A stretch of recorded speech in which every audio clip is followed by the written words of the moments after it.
In the last video, we talked about what is inflation and how to measure inflation. In this part, we're going to discuss the causes of inflation. Now, there are two types of inflation. One is the demand pull inflation, the other is the cost push inflation. Both types of inflation can be explained with the help of a framework which is quite similar to the supply and demand framework that we developed earlier on. Now, this framework is regarded as the aggregate demand and aggregate supply framework. So here we are not talking about the demand of a single product, rather we are looking at the total demand for goods and services in an economy. Similarly, here we are not looking at a supply for a particular product, rather we are looking at the overall supply of goods and services in the economy. So the aggregate demand is this downward sloping line, the aggregate supply is upward sloping, and you can see that the reason why aggregate demand is downward sloping is because there exists a negative relationship between price and demand, whereas the reason why aggregate supply is upward sloping is because of the positive relationship between price and quantity supplied. Now, the aggregate demand can be represented by this equation, which you're already familiar with. This is called the National Incomes Account Identity.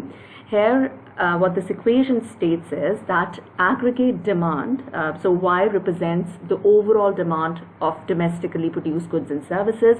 It depends upon these four components.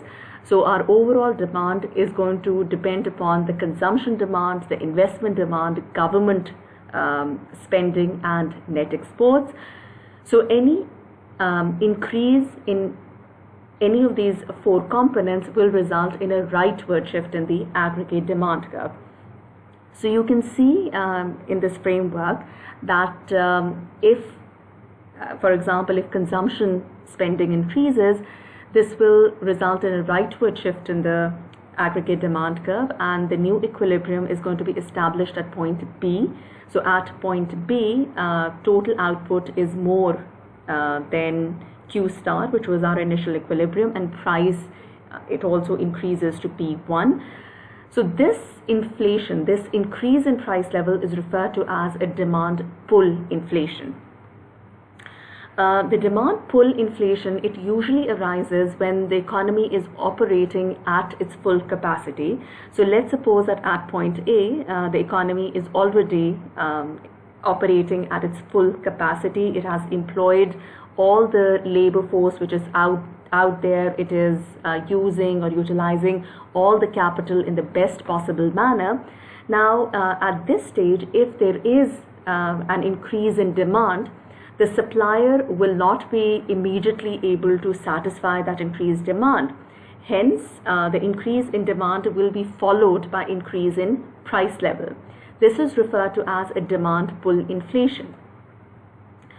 Now, if you look at this equation a little more carefully, you would notice that any policy that can stimulate consumption demand, or any policy which can stimulate investment demand, or G, or net exports, will result in this demand pull inflation. So I'll give you one example here. Let's suppose that the government decreases direct taxes or income taxes. So as a result, the disposable income is going to increase. So when disposable income increases, consumption spending is going to go up. So as a result, the entire aggregate demand is going to shift rightwards. Another example of increase in C may be because of the fact that the economy is growing, it's booming. People are expecting that their income is going to increase in the future. Hence, they take out more loans from the bank. They spend more today. So all of this is going to result in a rightward shift in the aggregate demand curve. Now, moving to the second component, which is the investment expenditure. Let's suppose that the government gives investors investment, it gives the investors investment credit tax, or in other words, let's suppose that the government, let me just put it more simply and say that let's suppose that if the investors invest more, they buy more machinery. If government gives these investors a tax break, this will give them incentive to invest more, hence resulting in a rightward shift in the aggregate demand curve. Similarly, if G increases, if the government starts to spend more on infrastructure activities or developmental activities, this will again translate into a rightward shift in the aggregate demand curve. Now, if you look at the last component, I can say that if there is a devaluation of currency, that is going to stimulate exports, hence resulting in a rightward shift in the aggregate demand curve. So the reason why I'm giving you these multiple examples is just to illustrate that any policy that can stimulate any of these four components will be responsible for demand pull inflation. Now, coming to the cost push inflation. Cost push inflation arises when aggregate supply curve shifts inwards. So you can see in the case where aggregate supply shifts inwards, the equilibrium changes from this point here to this higher point. So you can see that as a result, the aggregate output is going to decline and prices are going to rise. Now, let's explore the factors which can result in this leftward shift in the aggregate supply curve. Aggregate supply curve shifts inwards primarily because of increase in cost of production. Now, this increase in cost of production can occur because of government policies such as increase in minimum wages, or because of the fact that the raw materials have become more expensive, the petrol prices have risen. So all of these factors are going to result in an inward shift in the aggregate supply curve.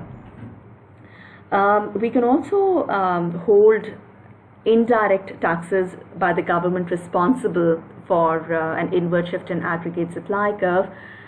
If the government levies, for example, on cigarette manufacturers, if it levies indirect taxation, this will increase their cost of production, hence resulting in an inward shift in the aggregate supply curve and an increase in the overall price level.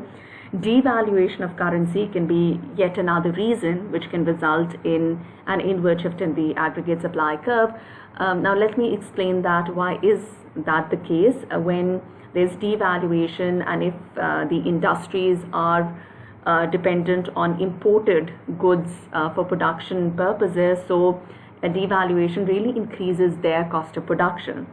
And one last point which I would like to make here is that natural disasters such as earthquakes or tornadoes,